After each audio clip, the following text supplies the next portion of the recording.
बिस्मिल्लाहिर्रहमानिर्रहीम। Dear viewers, अस्सलामुअलैकुम। आज की वीडियो भी हमारी एडमिनिस्ट्रेशन और मैनेजमेंट पर बेस कर रही है। अगर हम एडमिनिस्ट्रेशन की बात करते हैं तो बहुत आसान लफ्ज़ों में मैं इस तरह एक्सप्लेन करूंगी कि किसी भी प्रोग्राम या किसी भी प्रोजेक्ट के लिए ओवरऑल पॉलिसीज़ को सेट करना, उसके मेजर ऑब्जेक्टिव्स को अंडरस्टैंड करना और जनरल पर्पस को आइडेंटिफाई कर लेना बेसिकली एडमिनिस्ट्रेशन कहलाएगी। एडमिनिस्ट्रेशन के लिए गाइडेंस, लीडरशिप और कंट्रोल नहायत ज़रूरी है। अगर हम मैनेजमेंट पे आते हैं तो अपने गोल को अचीव करने के लिए हम जो कुछ ऑर्गेनाइज करते हैं वो बेसिकली मैनेजमेंट कहलाएगी। मैनेजमेंट एक आर्ट है। मैनेजमेंट के लिए आपके पास ओपिनियन, वैल्यूज़ और बिलीव्स का होना बहुत ज़रूरी है। अगर हम मेन पर्पस या मेन एलिमेंट्स की तरफ आ जाते हैं तो मेन एलिमेंट्स में सबसे इम्पोर्टेंट पहले नंबर पर आपकी प्लानिंग आएगी। प्लानिंग के बाद ऑर्गेनाइजिंग, उसके बाद स्टाफिंग, डायरेक्टिंग। जब आपके पास आप स्टाफ और उसको डायरेक्ट करने की क्वालिटीज़ तक आप पहुंचते हैं तो फिर आपने किस तरीके से कोऑर्डिनेशन करनी है। कोऑर्डिनेशन करने के बाद इम्प्लीमेंटेशन आ जाती है। इम्प्लीमेंटेशन करने के बाद आपकी कंट्रोलिंग और मॉनिटरिंग नहायत इम्पोर्टेंट है। एंड में आपके पास इवेलुएशन है, लेकिन इस इवेलुएशन की बेस पर आपने इस बात का तजिया करना है कि हमारा फेलियर कहाँ कहाँ पर था। उस फेलियर को इम्प्रूव करने के बाद नेक्स्ट ईयर के लिए आप प्लानिंग करेंगे। तो चलते हैं सबसे पहले प्लानिंग पे। अगर इसकी एक छोटी सी एग्जांपल मैं दूं तो बहुत आसान आपका एकेडमिक कैलेंडर है। आपका एकेडमिक कैलेंडर आपकी एक्चुअली पूरे साल की प्लानिंग है कि आपने साल भर किस तरीके से अपने इंस्टीट्यूशन को रन करना है। एक बेहतरीन एकेडमिक कैलेंडर प्लान करने के बाद आपने उसकी ऑर्गेनाइजेशन की तरफ आना है।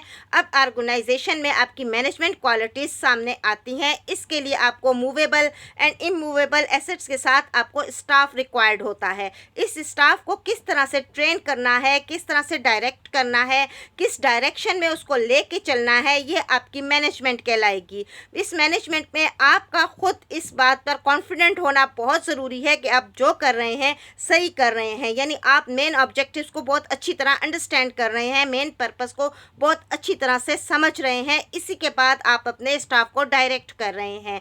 अपने स्टाफ के साथ कोऑर्डिनेशन, और इस कोऑर्डिनेशन में डेफिनेटली बहुत सी बातें शामिल हो जाती हैं। इसमें पेरेंट्स भी आ जाते हैं, इसमें एडमिनिस्ट्रेशन भी आते हैं, इसमें टीचिंग स्टाफ भी आ जाता है, एडमिन स्टाफ भी आ जाता है, अकाउंट सेक्शन भी आ जाता है। यहाँ पे कोऑर्डिनेशन बहुत इंपॉर्टेंट है। इस कोऑर्डिनेशन के बाद ही आप इम्प्लीमेंट करने के काबिल हो जाते हैं। जब हम अपने इदारों में इम्प्लीमेंटेशन की तरफ देखते हैं तो वाकई ये सच है कि हमारी प्लानिंग उस वक्त आकर बुरी तरह फेल हो जाती है जब उसकी इम्प्लीमेंटेशन नहीं हो पाती। यही हाल जो है इस वक्त गवर्नमेंट के इदारों में भी है, यानी वहाँ के एजुकेशनल इंस्टीट्यूशन में भी प्लानिंग और बाकी तमाम फैक्टर्स को बहुत अच्छी तरह देखा जाता है। मगर जब इम्प्लीमेंट करने की बारी आती है तो प्राइवेट इंस्टीट्यूशंस में भी और गवर्नमेंट इंस्टीट्यूशंस में भी हम ये खामी अच्छी तरह से नोट कर सकते हैं कि इम्प्लीमेंटेशन बहुत अच्छी तरह होना अशद ज़रूरी है। इम्प्लीमेंटेशन के बाद साथ साथ इसको हर तरह से कंट्रोल करके इवेलुएट करना, इवेलुएट यानी मॉनिटरिंग करना। इवेलुएट से पहले आपकी मॉनिटरिंग आती है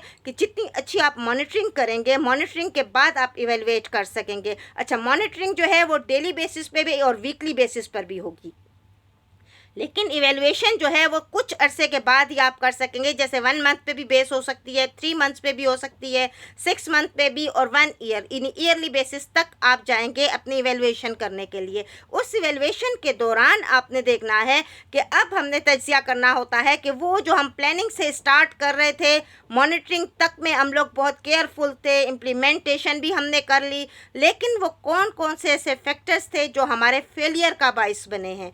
तो वो फैक्टर्स जो आपके फेलियर या हमारे फेलियर का बाइस बन जाते हैं, उसका तजिया करके उसको अच्छे तरीके से जांच करने के बाद अब जो नेक्स्ट ईयर की आप प्लानिंग करेंगे तो डेफिनेटली यहाँ आकर आपकी प्लानिंग बहुत बेहतर हो जाएगी। I hope in main factors को अंडरस्टैंड करने के बाद अब जो हमारे एजुकेशनल इंस्टीट्यूशंस में काम किया जा रहा होगा या किसी भी प्रोजेक्ट को लेके कोई भी काम किया जा रहा होगा तो आई होप कि ये उनके लिए बहुत हेल्पफुल रहेगा। Thank you.